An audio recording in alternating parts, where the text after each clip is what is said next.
Narito na ang Veritas Editorial, ang paninindigan ng Veritas 846 sa mga napapanahong usapin sa bansa. Pakinggan si Reverend Father Anton C.T. Pascual, ang radyo ng simbahan. Veritas Editorial.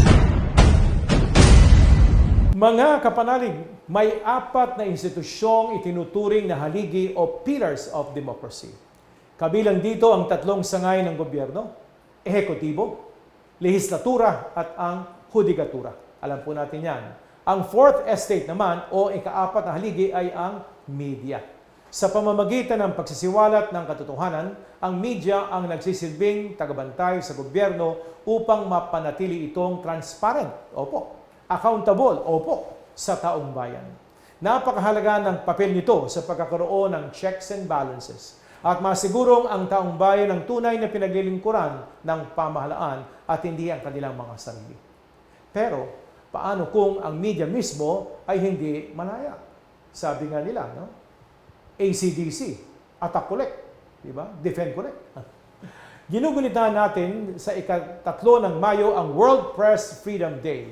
Ilang araw bago nito inilabas ng Reporters Without Borders ang 2026 World Press Freedom Index na kung saan sinusukat ang estado ng kalayaan sa pamamahayag sa iba't ibang bansa. Ayon sa RSF, ang average score ng lahat ng 180 na bansa ngayong taon ang pinakamababa sa kaysaysayan. Sa unang pagkakataon simula pa noong 2001, mahigit kalahati ng mga bansa sa mundo ang nabibilang ngayon sa kategoryang difficult o very serious na kalagayan ng press freedom.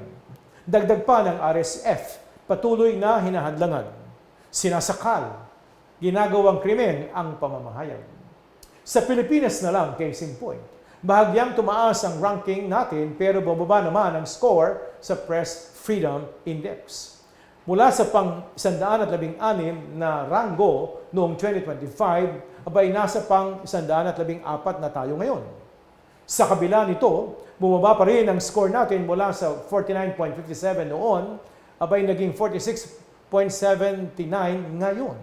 Ibig pong sabihin, kapanalig, kumpara sa nakaraang taon, mas lumala, ulitin ko po, mas lumala ang kalagayan ng press freedom sa Pilipinas. Kung gayon, kapanalig, ang pagtaas ng ranggo natin sa kabila ng pagbaba ng score ay nangangahulugang dumami lang ang mga bansang mas lumala pa ang kalagayan kaysa Pilipinas.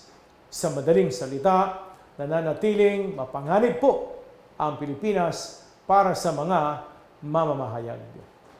Ayon sa National Union of Journalists of the Philippines, NUJP, umabot sa 242 ang mga kaso ng paglabag sa press freedom sa ilalim ng Administrasyong Marcos Jr. Kasama rito ang red tagging, death threats, panggigipit, pagpapakulong at pagpatay sa mga mamamahayag.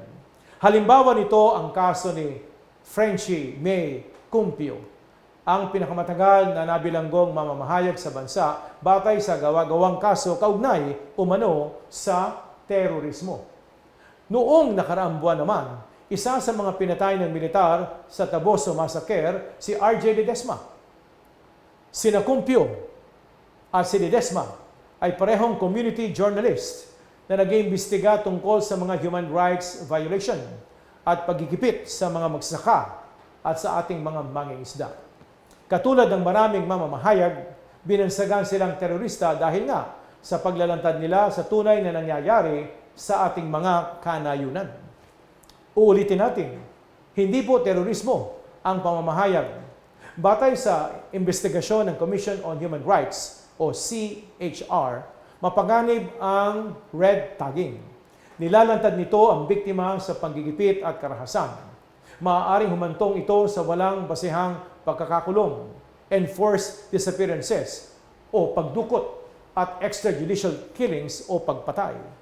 Dagdag pa ng CHR, may chilling effect o pagpigil sa pagiging kritikal sa gobyerno ang red tagging. Kaya naman, iginigiit ng CHR sa Kongreso na magpasa ng batas na gagawing krimen ang red tagging. Noong World Press Freedom Day, kinundina ni Pope Leo XIV ang kasalukuyang Santo Papa ang mga paglabag sa kalayaan sa pamamahayag. Hinimok niya tayong alalahanin ang mga mamamahayag na naging biktima ng karahasan at nag-alay ng buhay kapalit ng pagsisiwalat, pagpapahayag ng katotohanan lamang. Kinikilala po, kapanalig ng ating Santa Iglesia, ang pamahayag bilang haligi ng demokrasya at ang impormasyon bilang kabutihang panglahat na nararapat ipagtanggol. Kaya, mga kapanalig, gumuguho ang demokrasya tuwing inaapakan ang kalayaan sa pamamahayag. Bilang mga Pilipino, dapat hindi lang tayo nakasalalay sa Fourth Estate sa pagbabantay at pagkapanagot sa pamahalaan. Gaya ng salita sa Kawikaan 31:9, ipahayag natin ang katotohanan at igawad ang katarungan sa mga inaapi, gaya ng nanganganib na kalayaan sa pamamahayag. Kapanalig, kung hindi tayo kikilos, sino? Kundi ngayon, kailan? Kaya't mahalaga po ang vigilance. Ipaglaban natin. Bantayan ang ating demokrasya. Sumainyo ang katotohanan.